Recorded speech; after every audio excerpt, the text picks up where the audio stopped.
오늘 본문은 예수님께서 하나님의 아들로 이 땅에 보내신 메시아라는 것을 마지막으로 확인시켜주는 고난의 길을 걸어가는 첫 시작이라고 볼 수 있는 내용입니다. 이 예수님께서 세상의 법정 앞에 서게 되었습니다. 당시 이스라엘은 로마의 식민지였습니다. 그래서 예수님을 종교 재판이 아니라 세상의 심판을 받기 위해서 로마에서 파견한 총독인 빌라도 앞에 서게 한 것입니다. 예수님은 이미 유대 사내들인 공회에서 신성 모독죄로 사형에 처하도록 의결되었습니다.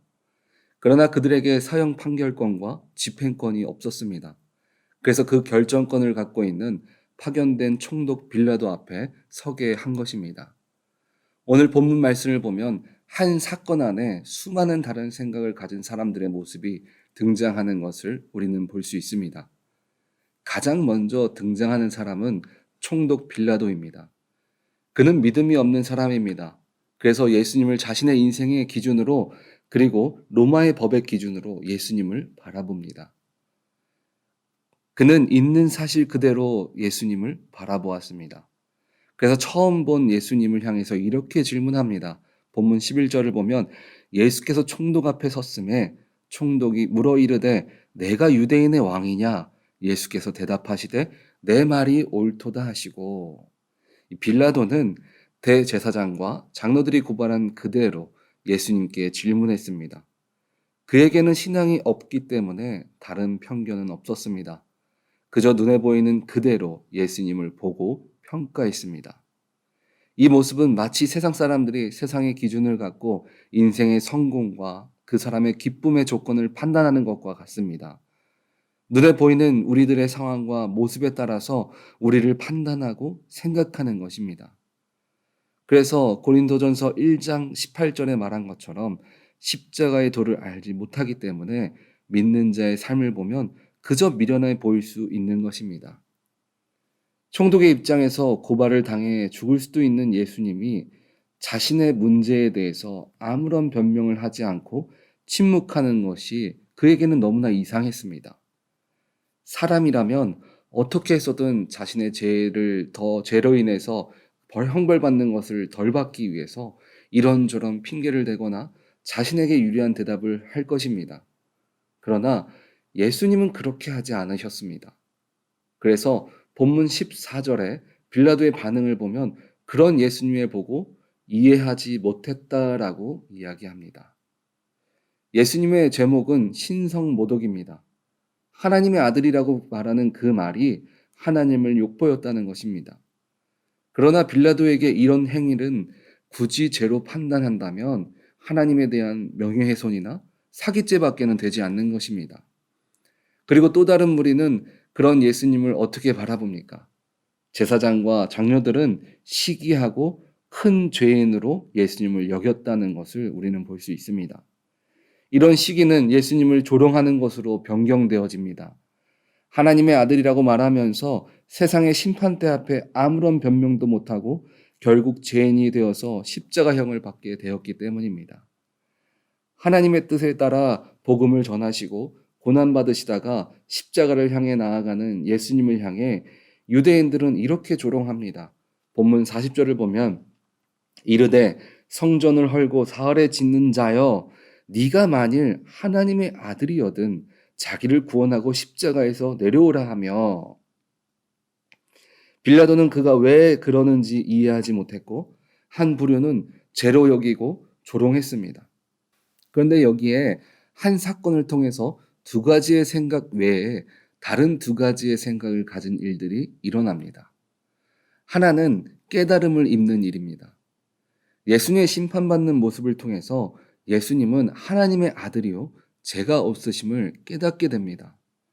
본문 19절을 보면 총독이 재판석에 앉을 때에 그의 아내가 사람을 보내어 이르되 저 옳은 사람에게 아무 상관도 하지 마옵소서. 오늘 꿈에 내가 그 사람으로 인하여 애를 많이 태웠나이다 하더라. 이 빌라도의 아내는 예수님께서 죄가 없는 분이라는 것을 깨닫게 되었습니다. 그리고 다른 하나는 함께 한 것입니다. 본문 32절을 보면 나가다가 시몬이라는 구레네 사람을 만나매 그에게 예수의 십자가를 억지로 지워 가게 하였더라. 이 구레네 사람 시몬은 예수님의 제자도 아니고 그저 유월절을 지키기 위해서 예루살렘을 방문한 사람입니다. 그러다가 예수님의 십자가 형벌을 보게 되었고 말씀처럼 자신의 의사와 상관없이 억지로 십자가를 예수님 대신해서 지게 되었습니다. 자신의 의사와 상관없이 하나님의 일하심에 동참하는 삶을 걸어가게 된 것입니다.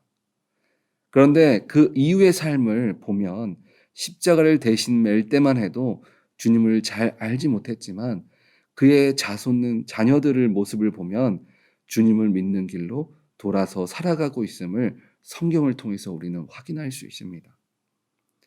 우리는 신앙생활을 하다 보면 말씀도 보고 예배를 드리면서 어떤 것이 정말 하나님의 말씀인지 구분하기 힘들 때가 있습니다. 그런데 더 헷갈리는 것은 같은 말씀을 묵상해도 말씀을 나눠보면 어떤 사람은 이렇게 믿고 어떤 사람은 다르게 해석하는 사람도 있다는 것입니다. 그리고 어떤 사람은 내가 보고 듣고 믿는 것이 맞아서 모든 사람이 다 그 말씀대로 기도하고 행동하며 살아가야 된다라고 말하는 사람들도 있습니다. 기도할 때도 이런 일은 일어납니다. 기도하다 보면 가장 힘든 것 중 하나가 이것이 정말 하나님의 뜻인지 아니면 그냥 기도하다가 내 생각이 옳은 대로 나도 모르게 그게 맞다라고 하는지 정확하게 알지 못할 때가 있다는 것입니다. 그렇다면 우리는 분별하기 힘든 하나님의 일하심, 하나님의 말씀들을 어떻게 제대로 분별할 수 있습니까? 말씀을 보면 첫 번째, 말씀이 기준되어야 합니다. 예수님도 십자가에 달려 죽어야 한다는 그 사실 속에서 하나님의 뜻대로 행하고 싶지 않으셨습니다. 사람의 몸으로 오셨기 때문에 예수님도 그 길을 피하고 싶었습니다. 그러나 그런 마음을 고백하면서 마지막에 고백하신 것이 내 뜻대로 마시옵고 아버지의 뜻대로 행하시라라고 고백하는 것을 볼 수 있습니다. 예수님은 이미 하나님께서 구약에 말씀하신 것들을 기준으로 인생을 걸어가셨습니다.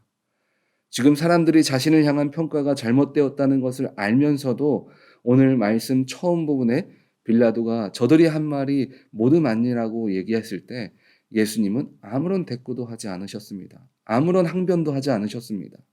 왜냐하면 내가 지금 걸어가야 하는 그 고난의 길이 하나님의 길이라는 것을 이미 구약에 예언된 말씀을 통해서 알고 계셨기 때문에 그렇습니다. 인생 가운데 말씀이 기준된 자가 하나님의 일하심을 제대로 분별할 수 있음을 믿으시기 바랍니다. 말씀이 기준되지 않는다면 말씀을 너무나 잘 알고 있는 제사장일지라도 자신의 생각, 자신의 욕이 앞서는 삶을 살아갑니다. 그리고 그게 하나님의 뜻이라고 착각하게 되는 것입니다. 두 번째는 하나님께 집중해야 합니다. 출애굽기 14장을 보면 모세가 이스라엘 백성들을 데리고 출애굽하면서 뒤에서는 애국 군대가 쫓아오고 앞에서는 홍해로 가로막힌 그 상황 가운데 있었습니다. 그리고 백성들은 우리를 길바닥에 죽게 하려고 데리고 나왔냐라고 그 상황을 바라보면서 불만을 이야기하고 있었습니다. 그때 모세가 이스라엘 백성들에게 이렇게 이야기합니다.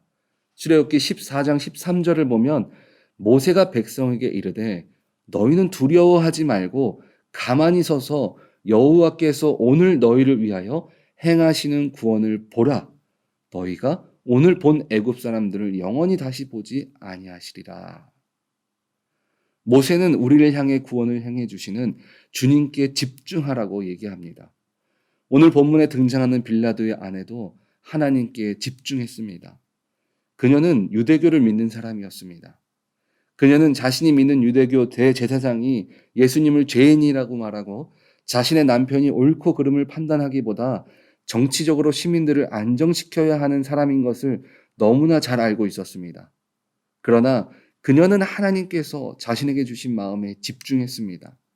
세상에 보여지는 것보다 세상의 권세보다 하나님께 집중했기 때문에 바른 하나님의 뜻을 분별할 수 있었던 것입니다. 그래서 그는 자신의 모든 상황보다 하나님의 뜻을 먼저 바라보고 남편에게 예수님은 죄가 없다고 그를 풀어주라고 권면할 수 있었던 것입니다. 하나님께 집중하라는 것은 내가 옳다고 생각하는 세상적인 관점을 다 내려놓고 하나님의 말씀에 집중하라는 것입니다. 세상의 방법보다 주님 앞에 기도하는 것에 힘쓰라는 것입니다. 내 뜻으로 생각하고 구별하기보다 하나님의 뜻이 무엇인지 두루리는 삶을 걸어가라는 것입니다. 우리는 기도하고 말씀을 보면서 내 상향에 맞춰서 말씀을 보고 기도하는 것이 아니라 하나님이 나에게 뭐라고 말씀하시는지 집중하는 것입니다. 하나님의 이 상황 가운데 뜻하신 것들이 무엇인지에 대해서 집중하는 것입니다. 그때 하나님께서 뜻하신 일들이 여러 방법들을 통해서 우리들에게 보여질 줄 믿습니다. 우리는 믿음으로 세상을 바라보면서 세상의 기준 때문에 하나님의 뜻을 놓치는 자가 되지 않기를 바랍니다. 내가 원하는 뜻 때문에 우리들 스스로가 하나님의 뜻인 것처럼 착각하는 인생을 살아가서는 안 됩니다. 물론 한 말씀을 갖고 하나님께서 동일한 말씀도 주시지만 각자 상황에 따라서 다른 말씀을 허락해 주실 때도 있습니다. 우리는 주님께서 허락하신 말씀 가운데 진정한 하나님의 뜻이 무엇인지를 늘 분별하고 그 뜻대로 행하는 삶을 걸어가야 합니다.